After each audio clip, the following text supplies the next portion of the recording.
का नम्रता के साथ सम्मुख आए हैं, आपके वचन पर ध्यान करेंगे, आपसे बोल बात करें ताकि हम कह सकें प्रभु यीशु मसीह ने हमसे बातें प्लीज इसको मानते हैं। आमीन। जो आए हम प्रभु का धन्यवाद करते हैं कि प्रभु ने फिर से हमें मौका दिया है कि हम प्रभु के भवन में आए हैं और जबकि कोरोना का दौर चल रहा है लोग इससे परेशान हैं कि प्रभु की स्तुति हो कि हम प्रभु के वचन की ओर जाएंगे। नहमिया की किताब उसका पहला अध्याय उसकी पहली आयत से लेकर 11वीं आयत को पढ़ा गया, उस पर ध्यान करेंगे, लेकिन मैं आपका ध्यान दूसरी और तीसरी आयत पर ध्यान खींचूंगा। पढ़िए, हम लोग पढ़ेंगे। तब हनानी नामक मेरा एक भाई और यहूदा से आए हुए कई एक पुरुष आए। तब मैंने उनसे उन बचे हुए यहूदियों के विषय जो बंधुआई से छूटे गए थे और यरूशलेम के विषय में पूछा। उन्होंने मुझसे कहा, जो बचे हुए लोग बंधुआई से छूटकर उस प्रांत में रहते हैं वे बड़ी दुर्दशा में पड़े हैं और उनकी निंदा होती है, क्योंकि यरूशलेम की शहरपनाह टूटी हुई और उसके फाटक जले हुए हैं। नहमिया बाबुल में है और उसने यरूशलेम के बारे में पूछा। इसके बारे में पूछा, यरूशलेम के बारे में, उनके लोगों के बारे में पूछा कि मेरे लोगों की क्या हालत है। तो उसको ये पता चला कि मेरे लोगों की दुर्दशा खराब है और उनकी क्या हो रही है, निंदा हो रही है, उनकी हालत में परेशानी हो रही है। और हम देखते हैं कि निंदा के क्या कारण है जिसके वजह से हम लोगों की निंदा हो रही है। और नहमिया इन बातों को सुन के रोने लगा, विलाप करने लगा, उपवास रखा, परमेश्वर से प्रार्थना करे ताकि उसके लोगों की निंदा खत्म हो जाए और दुर्दशा सही हो जाए। लेकिन आजकल हमारी निंदा किस कारण हो रही है हम देखेंगे।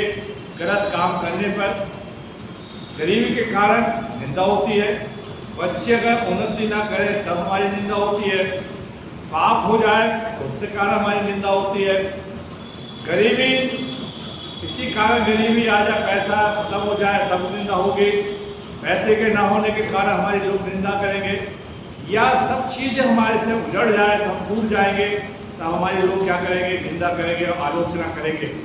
हमें घबराने की बात नहीं है, हमें प्रभु पर भरोसा रखना है और परमेश्वर के साथ चलना है। आइए दाऊद क्या कहते हैं इसके कारण, हम दाऊद क्या कहता है इस पर हम ध्यान देंगे। भजन संहिता 40 उसकी दूसरी आयत।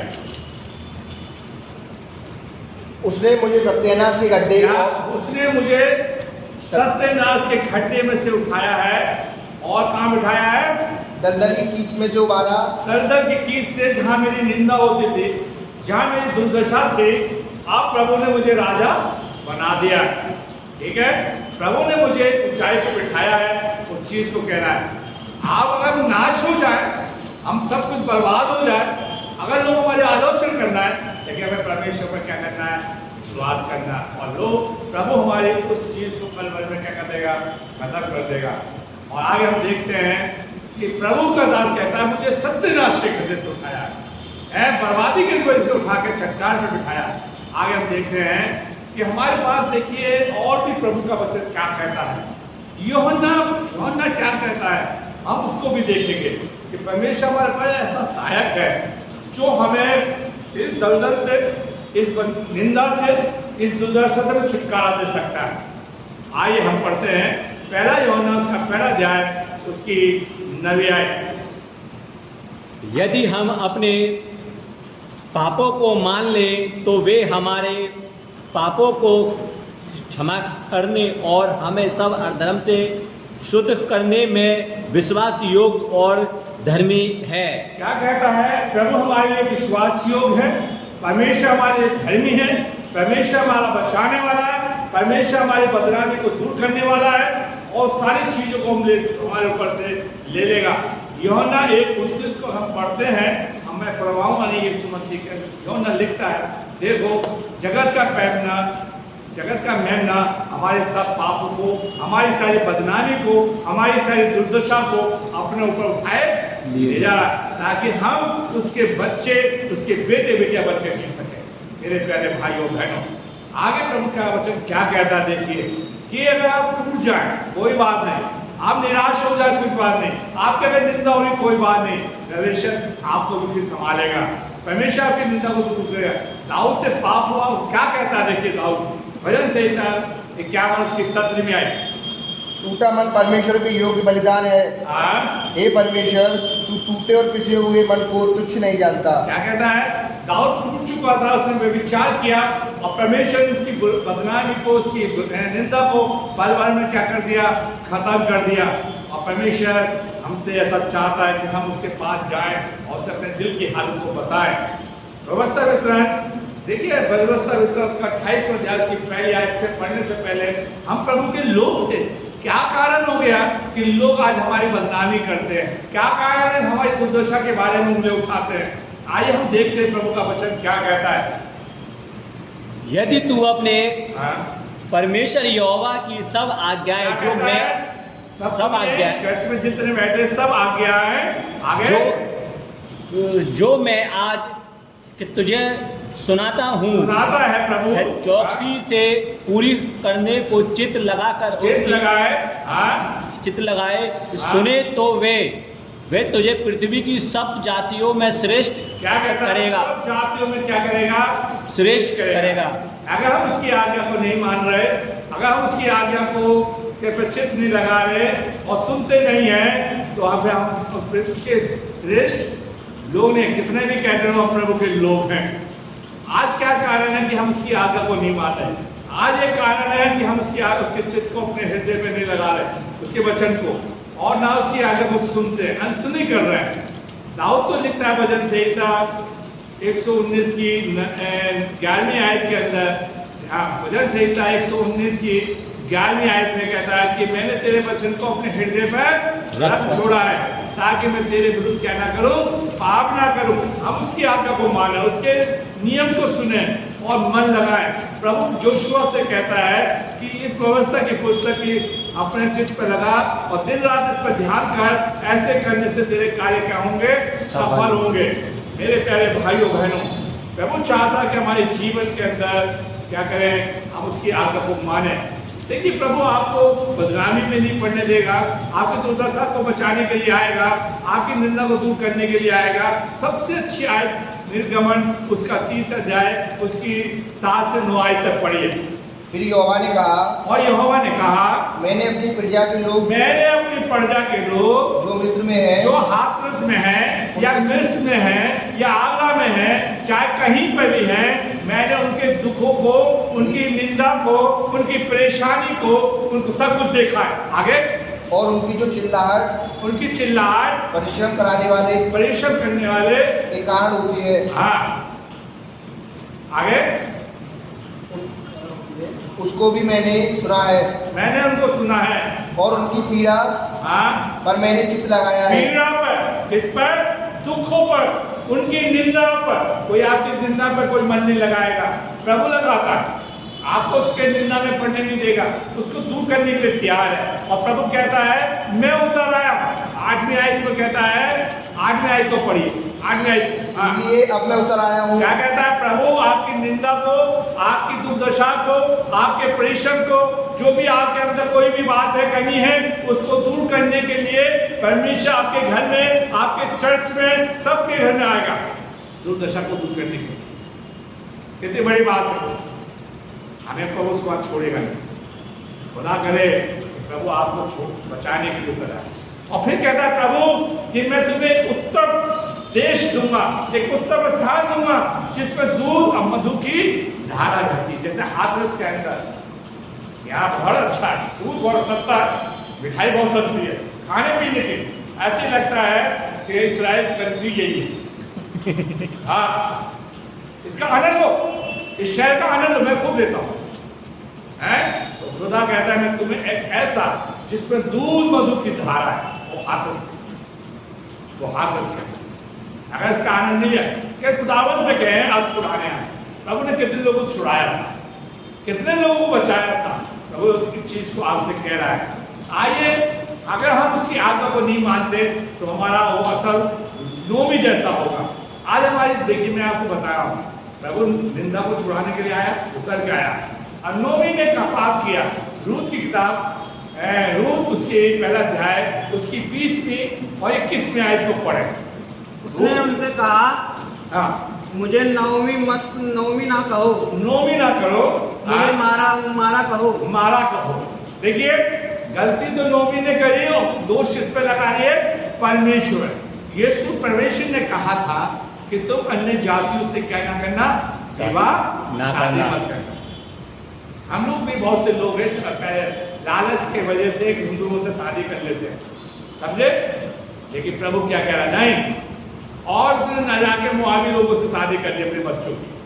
खुदा ने उसके दोनों बेटों को मार दिया। जब उसने सुना, मैं कुछ जवानी बता देना चाह रहा हूं, तब वो कहती मुझे मारा, प्रभु ने मुझे सजा दी। अरे गलती हमने करी है, जिसके कारण मेरी निंदा हो रही है, जिसके कारण मेरी बदनामी हो रही है, जिसके कारण मैं दुर्दशा में पड़ा हूं, उसका शुक्र, प्रभु का धन्यवाद करिए। उसको एक अच्छी बहू मिल गई और उसके प्रभु ने रूत के द्वारा इस यीशु मसीह धरती पे आए और कहते हैं रूत, तेरे लोग मेरे लोग, तेरा परमेश्वर मेरा परमेश्वर, जहां तू जाएगी वहां मैं जाऊंगा। हम प्रभु के पास जाएं।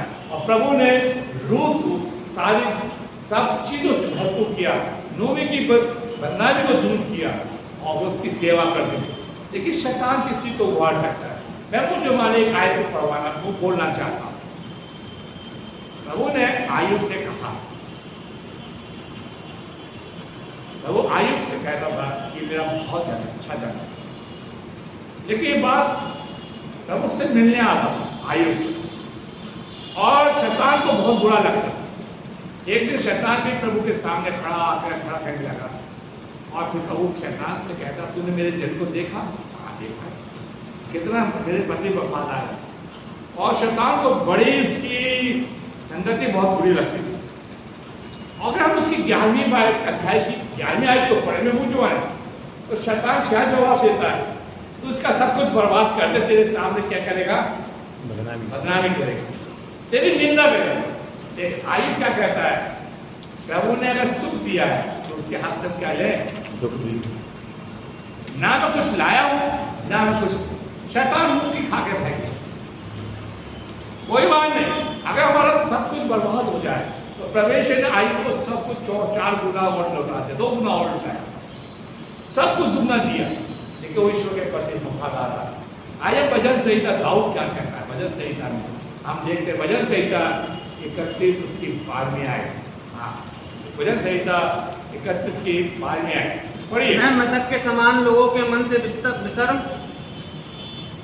गया, मैं टूटे बर्तन के समान हो गया हूँ। मैंने बहुतों के मुंह से अपनी निंदा सुनी। क्या कहता है? दाऊद कहता है, मैंने बहुतों के मुंह से अपनी निंदा सुनी है। भाइयों, हम संगति ना छोड़ें, चर्च ना छोड़ें, मैं प्रभु से दुआ करना, कोई बात नहीं, बुराई करना करते रहो हम प्रभु, लेकिन उसने नहीं छोड़ा। तो दाऊद से एक पाप हो गया था, विचार किया, लेकिन प्रभु ने उसकी बुराई को, उसकी निंदा को पल भर में क्या कर दिया? खत्म कर दिया। और क्या कहता है? चारों तरफ मेरे तरफ भय है, आपको मुझको मुंह छुपाने की जरूरत नहीं है। हमें प्रभु की ओर, अब बाइबल कहती है कि प्रभु की ओर देखना, जितनों ने उसकी ओर देखा उन्होंने क्या पाई? ज्योति पाई। आगे देखते दाऊद और क्या कहता है? भजन संहिता 44 की 13वीं आयत पढ़िए। तू हमारे पड़ोसियों से हमारी नामधराई कराता है। हमारे पड़ोसी आपसे खुश नहीं होंगे, आपकी क्या करेंगे? निंदा करेंगे, आपकी आलोचना करेंगे, आपकी दुर्दशा के बारे में फुसफुस करते रहेंगे। चारों ओर रहने वाले हमारा हंसी ठट्टा करते हैं, लेकिन ऐसा नहीं। मैं आपको बाइबल से एक कहानी बताता हूँ। एक कुड़ापू था, एक बाप के 2 बेटे थे। छोटा बेटा संपत्ति लेकर चला गया। जब तक उसके पास दौलत थे, दोस्त भी उसके साथ थे। जब सब कुछ बर्बाद हो गया, जाके सूरज के संग खेलने लगा। मैं शौक में छोटे रूप में सुना रहा हूं, लेकिन जब उसे होश आया तब वो कहता है, अब मैं उठ के अपने बाप के पास जाऊंगा और अपने बाप से कहूंगा, हाँ बाप, मैंने तेरे विरुद्ध क्या किया है? पाप किया है।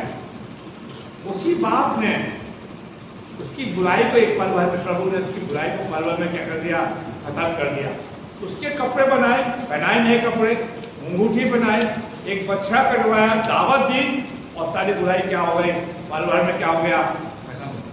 अगर कोई मुझे देख ले गंदी हालत में, तो लोग कि बिना पैसे की बुराई करते रहेंगे, बिना पैसे का अखबार में छापते रहेंगे।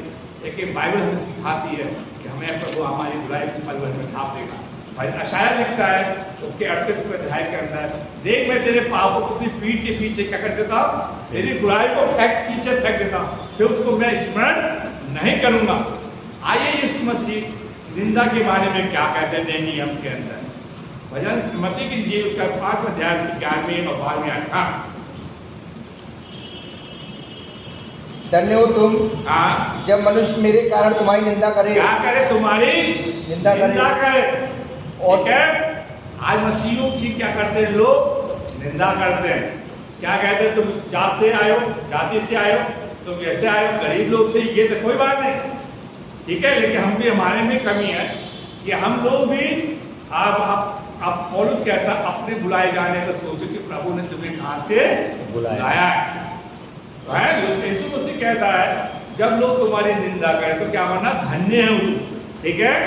हाँ, और लोग तुम्हें सताएं, आगे, और झूठ बोले। आजकल हमारे बारे में लोग झूठे बोलेंगे, आगे, झूठ बोल कर सब प्रकार की बुरी बातें कहें। सब प्रकार की बुरी ये जुड़ी नहीं है, पानी के लिए कह, आप सबके लिए कह सकते हैं। चर्च में जो प्रभु के मानने वाले हैं, ठीक है, बुरी बात कि हम ऐसे, तुम ऐसे मैं उनको बोलना नहीं चाहता, ठीक है। बुरी बातें बोलते ईसाइयों के लिए, मसीह के मानने वालों के लिए। आगे, तब आनंदित और मगन होना। आपको क्या कहता है? तुम निंदा के कारण निराश मत होना, अपनी दुर्दशा के कारण निराश मत होना। क्या करना? आनंदित और मगन। आप इतने आनंद हो कि हमारा जलने वाला हमसे और क्या हो जाए, चले। लेकिन हम क्या करते हैं? निराश होकर घर में बैठ जाते हैं। कितना प्रभु कहता है, ये प्रभु का वादा है।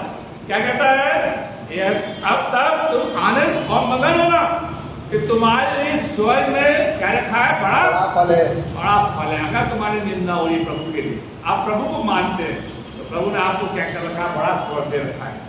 प्रभु ने आपके लिए बड़ा। अशाया की पुस्तक उसका 61वां अध्याय की पहली और दूसरी आयत को पढ़ेंगे।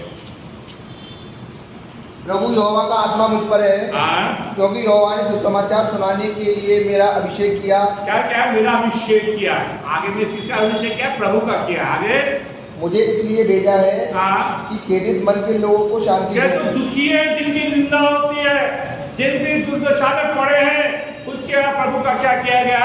अभिषेक किया गया, उनका सुसमाचार सुना गया।